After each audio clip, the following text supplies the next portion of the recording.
Pozdravljeni, spoštovani gledalci, sem Jasna Martinjak, raziskovalni projekt Povej.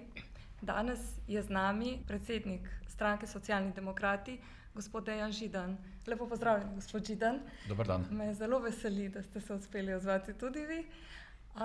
Pa me zanima, kakšen je bil pa vaš navdih za ustanovitev stranke? Ja, sedaj stranka Socialnih demokratov je zelo stara stranka. Poznate, da sama ideja socialne demokracije pa izvira iz časov, ko se je razvijalo delavsko gibanje, torej je starejša kot 100 let. Torej stranka je tradicionalna stranka, predstavlja stranko levega političnega polja.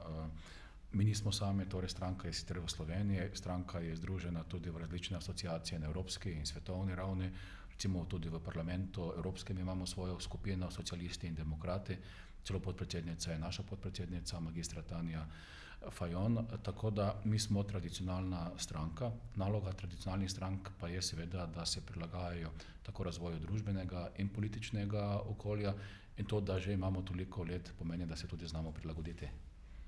Hvala, krasno. Kakšna pa je vaša ocena povezanosti med vašo stranko, lokalnimi skupnostmi, sveti, pa kako bi lahko izboljšali to? Ja, to je vprašanje, kjer želim, da smo boljši, kjer nas čaka še mnogo dela. Stranka sicer je organizirana takole, da imamo občinske odbore Socialnih demokratov, ki se združujejo v območne organizacije, in potem imamo pa še na ravni države seveda predsedstvo, konferenco, kolegije in zelo dosti strokovnih odborov, ki pokrivajo posamezna strokovna vprašanja. Stranka je v bistvu močna torej tam, kjer smo na terenu, zato so pomemben del stranke ne samo ljudje, ki smo vidni na državni ravni, ogrodje stranke so v resnici svetnice in svetniki v občinskih, torej v lokalnih svetih. Ti ljudje so tudi tisti, ki imajo največ stika z terenom, torej živijo v konkretnem okolju, živijo na ta način, da se ves čas pogovarjajo z ljudmi iz njihovih krajevnih skupnosti, torej lokalnih skupnosti, in ta svoja vedenja prenašajo v samo delovanje stranke. Poleg tega stranka tudi zelo prakticira, da so naše poslanke in poslanci aktivni na terenu. To v praksi pomeni, da ne samo, da imajo eno poslansko pisarno tam, kjer je domicil, ampak da jih imajo več in je zelo pomembno, da pride do stika med volivkami in volivci in člani parlamenta.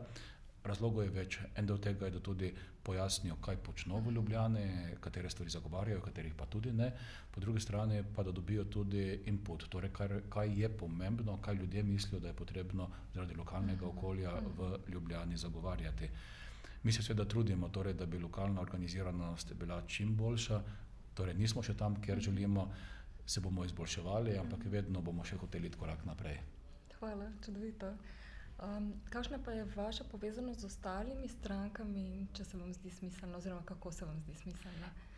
Ja, mi smo tako na lokalnem nivoju, kakor na državnem in tudi znotraj Evropske unije, pa tudi širše, smo deli posameznih asociacij.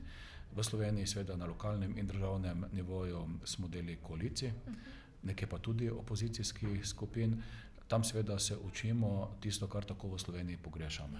In to je ta kultura dialoga, da se naučiš, da sogovornika poslušaš in da na koncu iščeš win-win situacijo. To veste, da v Sloveniji kar naprej nas učijo, da je potrebno zmagovati. Ja, ampak če želimo neki dolgoročni razvoj, sonaravni razvoj, stabilni razvoj, mi moramo omogočiti, da smo zadovoljni tako mi, kakor naš partner. To v praksi težko. Ker če želiš, da je win-win situacija, pomeni, da moraš tudi sam kdaj popustiti, da lahko greš korak naprej. To je neki naš osnovni modus delovanja. Na državni ravni vidite, da smo sedaj del, kar je prvič v Sloveniji, tako imenovane manjšinske koalicije. Tudi to se učimo, to je neka nova politična kultura, pa tudi to se bomo naučili. Hvala.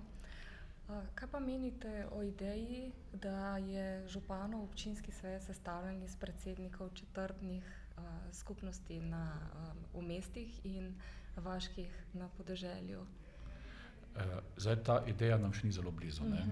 Kljub vsemu imamo v tem trenutku večinoma sistem preferenčnega glasu, torej da tako posamezne liste, posamezniki oziroma politične stranke gredo na lokalne volitve z listami in ljudje pač obkrožijo, kdo je tisti, kateremu zaupajo, kateremu verjamejo, da bo najbolje zastopal njihove interese. Torej, vložijo v kandidatko ali kandidata svoje upanje in potem čez 4 leta, če ga realizira, je ponovno izvoljen, če ne, potem pač poiščemo kot volivke in volivci drugega.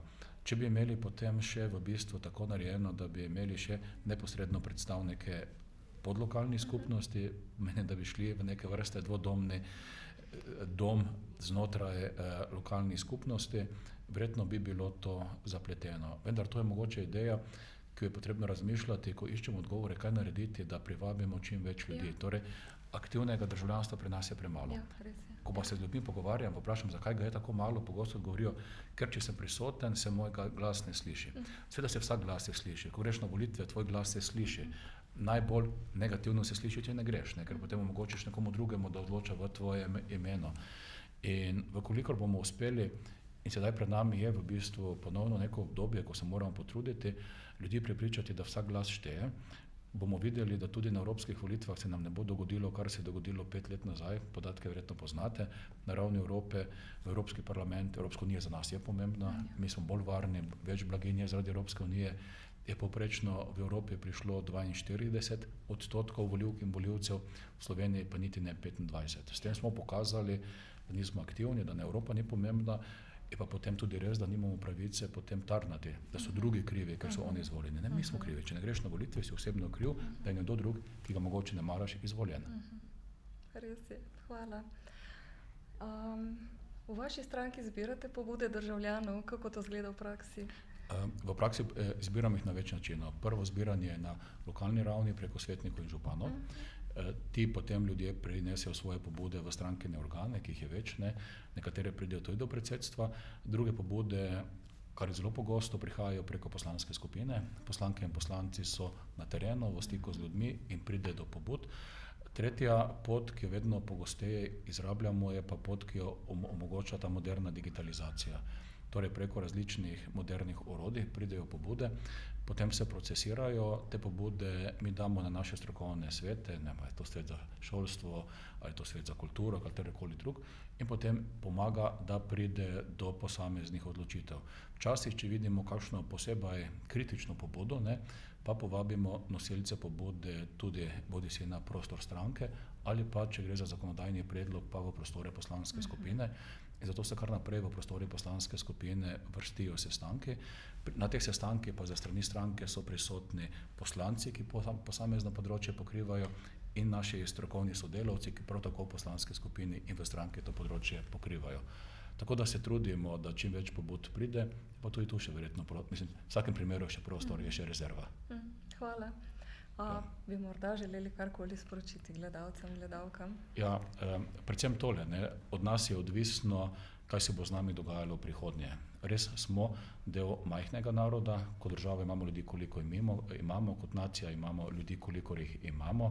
V vsakem primeru bomo bolj uspešni, če bomo delovali složno, in bolj uspešni bomo, če bomo delovali aktivno. Vsak posameznik pa mora narediti prvi korak.